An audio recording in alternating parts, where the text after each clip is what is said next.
But I'm just saying, this is I one didn't of mean our- to start a campaign discussion. Right, I was just bringing up its concept. right, which is fine, and I think what we do as being zeroed in on issues and what are our women's issues that we can then go through and find, okay, who are the candidates that support our issues, and that's who for sure we want to back. But as far as getting into specific campaigns, we want you all to work on the campaigns. We just can't do it as part of OFA. Does that make sense?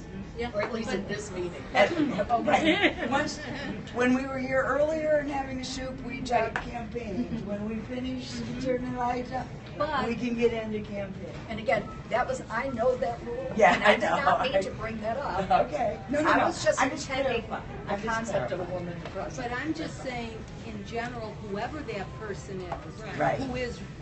what for whatever office, if they are espousing our desires and needs, Right. alone we're not going to do it. We have got to get the voters And- registered and then to the polls. Right.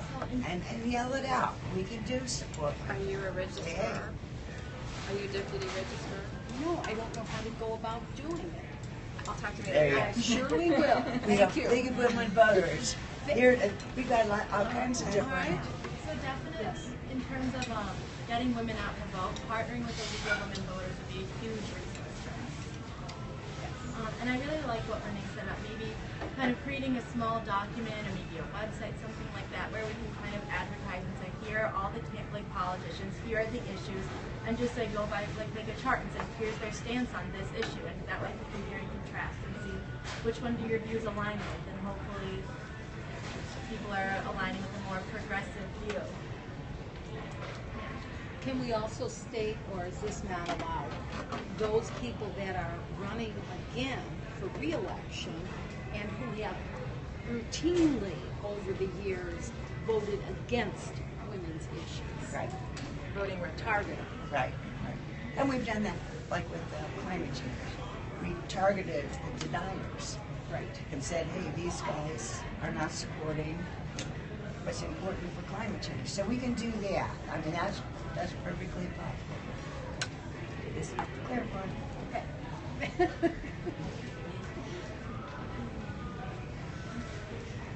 I'll bring up something. So as a teenager, right, I'm about to go to college in the fall. One thing that really concerns me is rape culture in America. It seems like that's still a very prevalent thing. I can't really, it's really fascinating me the fact that we're such a progressive country, yet there's such a high case of rape. I mean, I was watching a documentary called The Hunting Ground on CNN, and it's about rape on college campuses. And I think it's 1 in 3 women in America get sexually assaulted at some point in her lifetime. That to me is just a travesty. So I think if we did something around that, especially we could mobilize with the college outreach team, work with girls on college campuses to kind of maybe start a dialogue, and maybe work with the men there too and say, just something to kind of open it up and say, why are we doing this? Why is our culture like this? What do you guys think about that? I'll piggyback on that and expand it to not just rape and assault, but abuse. As a child, I was sexually abused. It was people that I knew. I allowed it because I was a child and I didn't know any better. But you really didn't allow it to happen. Right. Because you had no control. Right. I'm sorry. That's fine. That's another way to say it. It's fine. But there's a part of me that takes responsibility because I said, okay, but I had parents that weren't minding the nest, So, I just want to expand it to include abuse. And not just sexual abuse, but mental, verbal, emotional abuse of women. I mean, how is it that so many women and children end up in homeless shelters? The guy takes off. They don't have income because they've been depending on the guy. It's like all of these issues. That how do our women and children get treated like fourth-class citizens? Because some of the politicians, and I'm not going to say who said this, but it was like, well, if these women would go out and get a husband, once that are of age or whatever, then they wouldn't have to be an aide. not a good answer that they have to have a husband. Yeah. I'm single, never married, you know, circumstances that led up to that, but never thought that this, I always thought I would have a family and stuff, but that didn't happen. Yeah. So I just have like a real issue when that kind of thinking comes across that, you know, a woman just has to have that man in order to make a living in the country and have a good life.